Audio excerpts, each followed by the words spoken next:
me tuait. C'est magnifique d'être sympathique, mais je ne le connais jamais.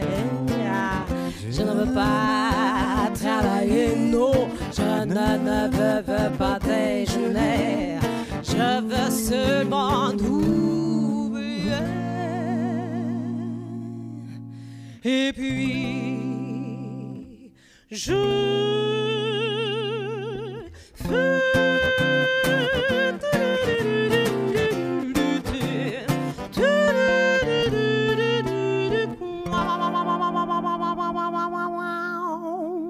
Dombos Kátya nevét szerintem mindenki ismeri. Kátya pályafutása olyan szerencsésen alakul, hogy a filmben is egyformán nagy népszerűségre tud szert tenni, mint prózai előadásokban is, de a világzenét játszó söndörgővel a kicsit alternatívabb szíveket is meg tudta hódítani, és jelenleg is fut a Centrál Színházban a My Fair Lady, ami tulajdonképpen Broadway sikernek mondható, hiszen talán már 170-szer is alakíthatta ezt a szerepet, tehát egészen káprázatos szériát játszik belőle. Én magam Kátyát főiskolásként hallottam először, a férjem akkoriban zenés osztályt vitt Ács Jánossal a főiskolán, és Bagó Gizi, aki személyes jó ismerősöm, ő sanzonversenyt írt ki a színészparantáknak. És mondta a férjem, hogy őnek is kísérnie kell valakit, üljek már be és legyek olyan kedves, hogy hallgassam meg őket, és hát akkor se tudtam nem szakmai füllel hallgatni, és hát hallgattam, hogy hát ennek lenne hangja, de nem biztos, hogy ezt kéne énekelni, nagyon jól tett a színésznek, meg XY. Még egyszer csak az elsötétedett színpadban bejelentette valaki, hogy most nem tudunk tovább menni, meg kell várni, mert Dombos Kátya majd megérkezik.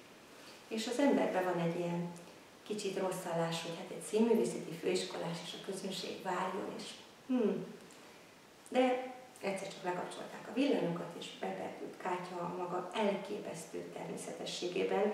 Soha színpadon nem láttam még növendéket így viselkedni, és elénekelt 2 francia sanzont, és egyszerűen leesett az állam. Leesett az állam, mert hallottam, hogy ez a fiatal lány tökéletesen tisztában van, hogy mikor énekel felhangon, mikor énekel középregiszterben, mikor énekel melhangon. Ez még egy profi énekesnek is a pályafutása alatt érlelődik ki, nem mindig alakul ki ez a képesség főiskolás korában, és olyan elképesztő, elementáris hatást tett rám, hogy akkor is eldöntöttem magamon, hogy én meg fogom kérdezni ezt a kislányt, hogyha lehetőségem lesz rá, hogy hogyan nem énekel Mozartot, hogy el tudnám őt képzelni Susan szerepében. Hát az pont egy ilyen franciás alkatra írták, és aztán most, amikor lehetőségem lett Kátyával interjút készíteni, kiderült, hogy nem is jártam messze az igazságtól. Mikor értek az első zenei élmények téged, és mik voltak azok, amikor azt érezted, hogy te is szeretnél zenélni? Hát, ha visszaemlékszem, akkor nekem az éneklés az olyan nagyon ösztönösen indult el gyerekkoromban, óvodáskoromban, vagy hát talán még hamarabb is. Én nagyon sokat énekeltem össze-vissza. Nekem a szüleim nem zenével foglalkoznak, viszont mind a ketten nagyon muzikálisak voltak mindig is, és szerettek dudarászni, énekelni. Az apukám nagyon sokszor énekelt magyar nótákat, és nagyon szépen fütyült, tehát úgy fütyült, mint senki más, és valahogy ez ösztönösen, nem tudom, nálam úgy elindult a zene, talán hamarabb, mint a próza, úgy énekeltem sokat. És volt is otthon, aki valamikor énekelt veled, vagy ez csak teljesen spontán volt? Az anyukám tanított dalokat, meg az apukám is énekelt velem, tehát hogy otthon valahogy szerettek énekelni a szüleim, dudorászni. És mivel én kétnyelvű családban nőttem fel, ezért talán mondhatom azt, hogy a zene által egy kicsit jobban ki tudtam magamat fejezni. Mert eleinte ugye volt ez a 2 nyelv, az orosz meg a magyar, ami nagyon összekeveredett bennem.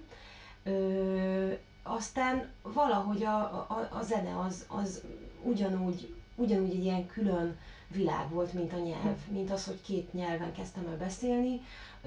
Az éneklés is valahogy úgy jött vele együtt. És amikor a szüleim felfedezték, hogy nem éneklek hamisan, tehát hogy a gyerek eltalálja a hangokat, akkor az anyukám nagyon szeretett mutogatni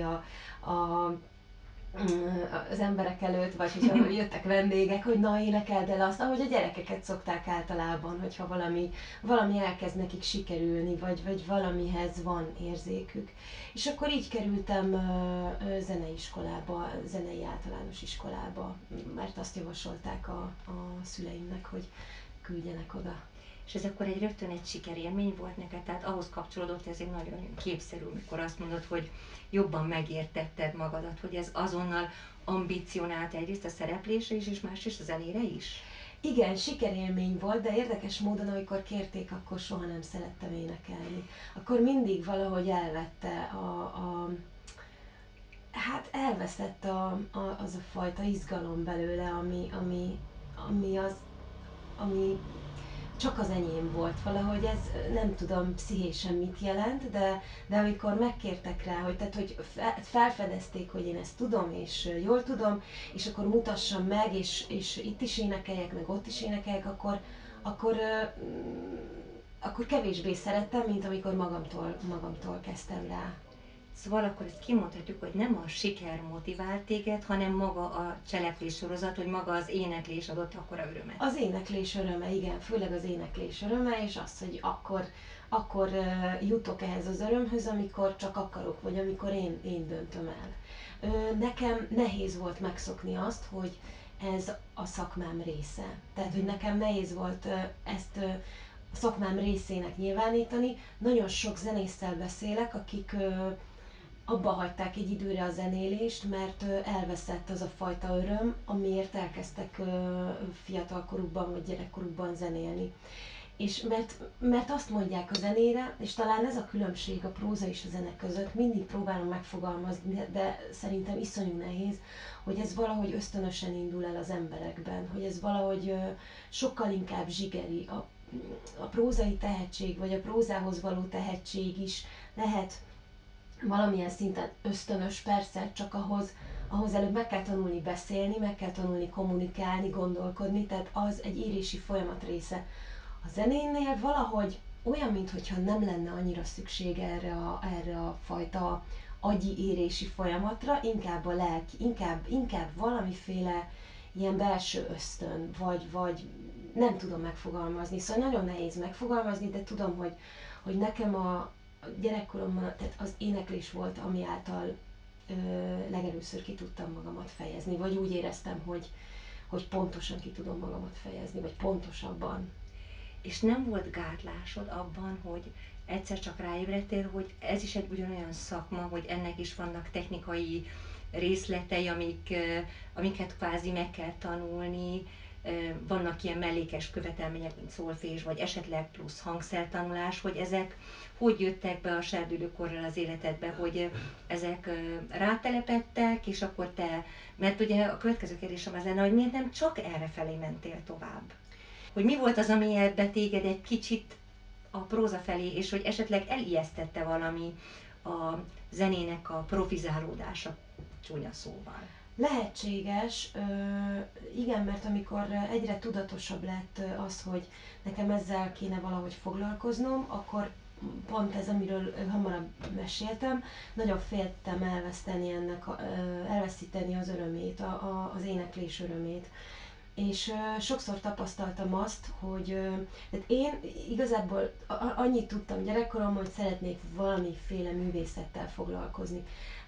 Azzal, amihez a legtöbb affinitásom van, vagy majd amire azt mondják, hogy az nekem működik. Nagyon szerettem rajzolni, az is megfordult a fejemben, hogy képzőművész leszek, szóval nagyon-nagyon sok minden volt, amit szerettem csinálni, vagy ami örömet okozott, de indult a Színművészeti Egyetemen egy musical osztály, vagy hát zenés szak, vagy nem tudom most már, hogy hívják, mert most már vannak ilyen különbségek, hogy zenés vagy operett, de gondoltam, hogy megpróbálom. De eszem ágában, tehát hogy nem gondoltam azt, hogy engem fölvesznek, vagy valaha fölvesznek, tehát én azt gondoltam, hogy lesz egy civil foglalkozásom, és aztán majd, mert hogy senkinek semmi köze nem volt a családban a művészethez.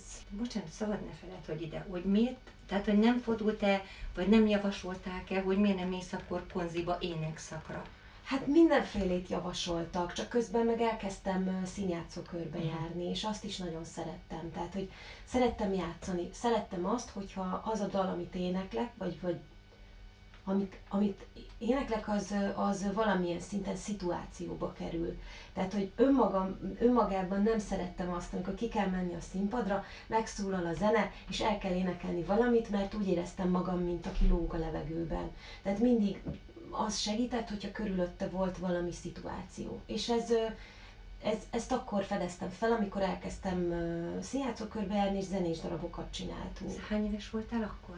Hát olyan, hát amatőr színjátszó körbe én már olyan 14-15 évesen elkezdtem járni, majd 17 évesen Földösi Margit stúdiójába, ott már tényleg kipróbálhattam, hogy milyen színpadon közönség előtt a színjátszás, az éneklés, és ott minden volt. Ott éneklés is volt? Éneklés is volt, improvizálni is tanultunk, akkor kaptam meg 17 évesen az IBS színpadán játszottuk a kabarét, és Sally Bowles szerepét játszottam el. Igen, és nagyon érdekes volt, mert amit kaptam kritikaként, az teljesen pontosan úgy is volt, hogy ének szempontjából valamiért be volt érve a szerep, tehát a személyiségem, tehát a 17 éves lánynak semmi köze nem volt ahhoz a nőhöz, akit játszani kellett.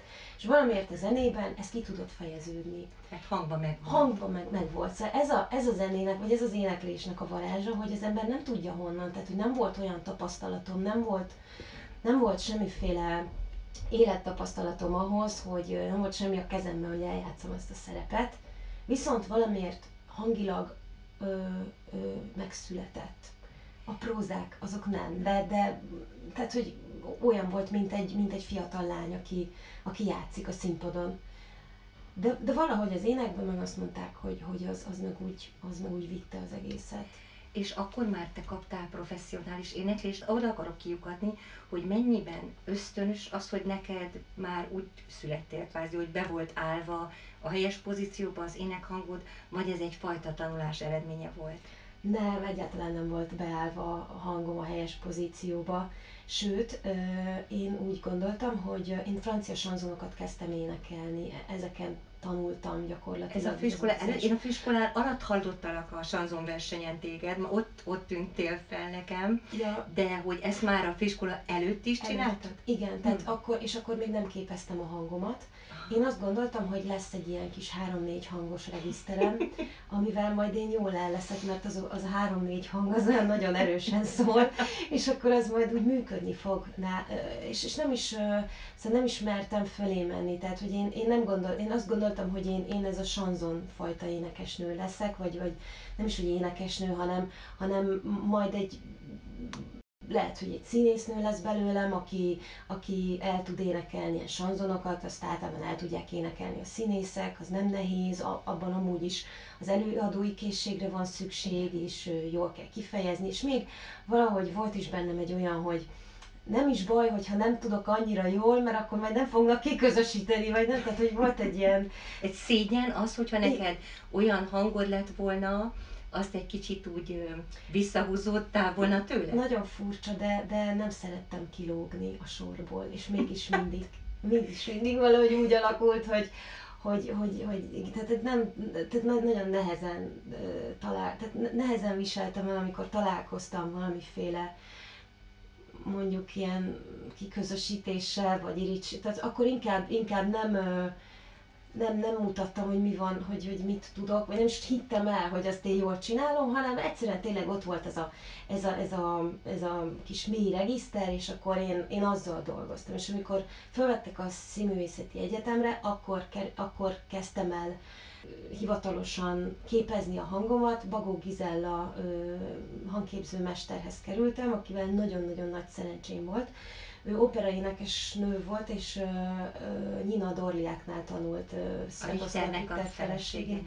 Igen, és egy olyan, szóval azt gondolom, hogy valószínűleg az első években nekem úgy 60%-ban pszichésen kellett küzdeni saját magammal, hogy elhiggyem azt, hogy egy bizonyos hangmagasság fölé nyílik a hangom. Ez valószínűleg a váltóhang volt, ami fölé nem mertem menni, de egyáltalán nem mertem. És ez egy, bocsánat, hogy erre ez egy fontos kérdés, hogy ezt egy cikinek érzi valaki, nem divatos fejhangon énekelni, kvázi a magas regiszterben olyan ódivatú, egy ilyen lelkigátlás is volt, hogy azt szeretted volna, hogyha ilyen mély, füstös hangod lenne csak. Igen, hát lelkigátlás is volt, tehát hogy nem értettem én még annyira a zenéhez, tehát hogy nem voltak olyan ismereteim, hogy beismerjem, hogy ez egy hülyeség, hogy az ember azt mondja, hogy jaj, a mély hang az olyan füstös, meg az olyan szexi, meg egyébként a színésznőknél is az van, hogyha valaki mély hangon szólal meg, sokkal hamarabb elhiszed róla, hogy ez egy jó színész, mert neki olyan erőteljes mély hangja van, és ezért én is próbáltam Színművészeti Egyetemen mindig mélyíteni ezt a gyerek hangomat, ami volt nekem, és akkor nap végére meg szépen lerekedtem, mert ezek ilyen elvárások, vagy talán az, hogy azok a zenészek, akikkel főleg ugye a sanzonokon dolgoztunk, azoknak mondjuk egy ilyen fejhangképzés, vagy az, hogy az operetthez hasonló hangképzés az olyan vicces volt, és akkor kinevettek, vagy volt egy olyan, hogy ha-ha-ha. Szóval akkor még először találkoztam ezekkel a fajta reakciókkal, és ezek nagyon befolyásoltak engem, mert nem volt elég ismeretem.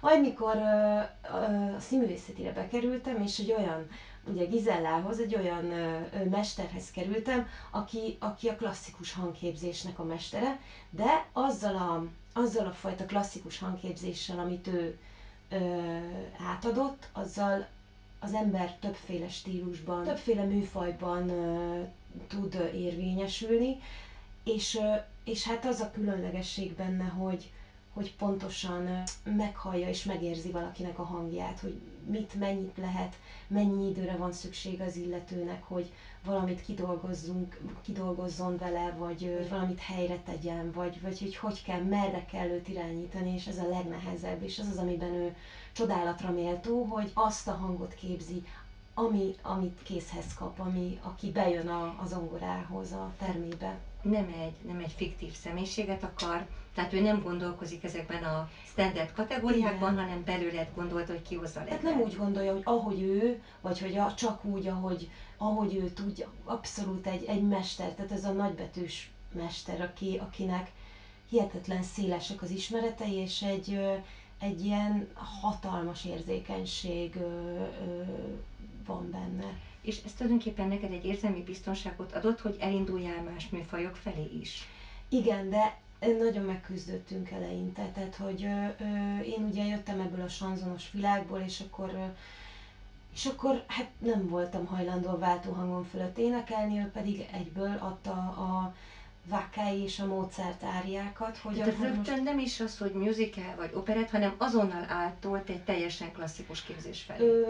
Igen, tehát klasszikus képzéssel kezdtük el. Tehát, hogy elkezdte tudatosítani, vagy talán megéreztetni bennem azt, hogy ott van lehetőség. Hogy ott van a lehetőség, és hogy a mellhang és a fejhang az összeépíthető. Csak akkor még ugye a fejhangoktól nagyon féltem. Igen, tehát volt egy erőteljes mellhang, és azt kellett egy kicsit fellazítgatni, hogy az szépen átmerjen csusszanni majd a fejhangokba. És ezzel küzdöttünk nagyon sokat, mert ugye van egy berögződés, egy beidegződés, az énekórákon nagyon jól sikerült, tehát egy hamar tanultam állítólag, tehát gyorsan rá tudtam helyezkedni erre a hullámra, viszont ahogy jött egy vizsga, és ugye stressz helyzet volt, egyből a biztonság felé, és akkor így szépen el is vágódtam ezeken az énekvizsgákon, mert a vizsgahelyzet miatt. Na és akkor ő harmadév végén, amikor már nagyon stresszes és szomorú voltam attól, hogy nem voltak az énekvizsgákon olyan sikerélményeim, amiket szerettem volna, akkor kitalálta azt, hogy egy balettoszlop mellett fogok énekvizsgázni. Oda tett a színpadra egy ilyen balettrudat, és elkezdtem mutatni, hogy milyen mozdulatokat csináljak. És akkor én ott tétováztam, hogy de most ez miért kell, vagy hogy van, vagy mi van. És hát arról szólt az egész, hogy elvegye a figyelmet arról a stressz helyzetről, amit ugye mindig kialakítanak ezekben a vizsgákban. És addig kellett csinálnom, addig kellett a mozdulatokat csinálni, amíg szépen tényleg megéreztem azt, hogy milyen az, amikor nincs, tehát nincs ez a fajta stressz helyzet, amikor áthelyeződik a figyelem valami olyan dologra, ami tulajdonképpen abban a helyzetben egyáltalán nem fontos, de nekem fontos volt ahhoz, hogy tudjak énekelni. Valami ilyesmi a biciklizés is, amikor gyerekkorban az ember megtanul biciklizni, amikor először fogják hátul, és akkor megoldják neki az egyensúlyt, tehát egyensúlyba helyezik, és aztán egyszer csak elengedik, néha akkor dől, akkor megfogják, kicsit dől jobbra, kicsit balra, és aztán egyszer csak elengedik, és megy magától, mert ráérzett arra a balansz helyzetre. Nagyon érdekes volt. Szóval nekem ezek voltak az olyan módszerek, amik megmutatták, hogy mire kell figyelnem ahhoz, hogyha élvezni akarom az éneklést. Ez egy döntő, és biztos, hogy én is ide fogom kihegyezni azt, mert az egy fontos, hogy ki az, aki felszabadította az embert a gátlásról, hogy merjen több műfajba is kipróbálni magát. De arra akarom kérdezni, hogy a Gizi nem próbált-e téged kvázi kísértésbe hozni, hogy neked tulajdonképpen egy olyan hangi adottságod van, hogy bármelyik operaházba egy Zuzannát, vagy a lírai szoprán szerepeket énekelhetnéd, hogy a Gizi nem próbált-e errefelé is terelni, hogy kipróbáld magadat ilyen irányban? Hát ő talán inkább abban erősít engem, amit én magam szeretnék. Tehát, hogy szerintem pontosan tudja az adottságaimat, és én biztos, hogy nem mernék, vagy nem akarnék operaházban énekelni, vagy operát énekelni operaénekesek között egészen addig, amíg nem csinálok mondjuk egy saját, tehát nem próbálom ki magamat egy klasszikus zenei estben, amit mondjuk én magam építek fel, ami tényleg csak arról szól, hogy a klasszikus dalokat énekelek, mondjuk egy 1,5 órában, mert abból tudnám meg, hogy egyrészt végigbírok-e egy ilyet csinálni, tehát van-e elég teherbírásom hozzá, másrészt ugye, mivel prózát is játszom, és olyan zenés darabokat, és olyan koncerteket, amik más-másfajta hangképzést igényelnek, ezért én azt gondolom, hogy ha klasszikussal foglalkoznék, akkor sok mindent el kéne mellette felejteni. Ez tényleg a zene csúcsa, és ezt meg kell tisztelni egyrészt, másrészt meg tényleg kikészíti fizikailag a szervezetet, hogyha egyik nap rock zenekarral énekelek, másik nap pedig valami operával próbálkozom, ami mondjuk mezzó, tehát hogy én mezzó vagyok, tehát valószínűleg egy Carment, hogyha tényleg ráfeküdnék, és csak azzal foglalkoznék, akkor meg tudnék oldani. Tanultunk is, meg vannak is ilyen terveink, de egyelőre a klasszikusban, ha ki fogom próbálni magamat, akkor biztos, hogy először azt nézem meg, hogy én magam, tehát a saját határaimat megtapasztalom. És aztán, hogyha valaki azt mondja, hogy fú, hát ez nagyon jó, vagy hogy hú, ez nagyon tetszik, lehet, hogy meg kéne próbálkozni, kicsit tovább menni, akkor lehet, hogy meg tudnám lépni azt a lépcsőfokot, de szerintem kell egy ilyen köztes, hogy az ember, nem tudom, bebiztosítsa, megbizonyosodjon róla, hogy jó, akkor van valami keresni valóm, lehet tovább tapogatózni a klasszikus műfajban is. És akkor vannak is ilyen tervei. Tehát tulajdonképpen a zenés műfajon belül lényegében kimondhatjuk azt, hogy nem zárkózol el semmitől. Dehogy is, nem. Sőt, hát minél több zenével foglalkoztam, minél több mindennel foglalkoztam, annál inkább látom, hogy ugye az opera az áll a legtetején, annak van a legnagyobb hatása, az a legnehezebb. Tehát, hogy és akkor utána jönnek, tehát persze hülyeség így kategorizálni, hogy lejjebb és lejjebb, mert más zenének is, a könnyű zenének is van hatása, a klasszikus zenének valahogy sokkal, nem tudom, tehát hogy nagyobb extázist tud elérni, mint popzene vagy egy rockzene, ami ugye a kollektív tudatról szól, vagy a közösségi tudatról, hogy azt sokan hallgatják, sokan szeretik. Hát csak pont ez a másik oldala, tudod, hogy sokkal populárisabb, ismertebb, most ez egy csúnya szó, hogy megélhetésileg is, de hát egy ismertséget, azt, hogyha megnézed egy operaénekes, még egy magasan kvalifikált operaénekes ismertségét, és mondjuk egy musical énekest, vagy ne adj Isten egy nagyon magas szinten éneklő prózai színész ismertségét, akkor hát ez egy nagyon tág dolog, hogy szerinted ez például embereket visszatart-e esetleg abból, hogy a komoly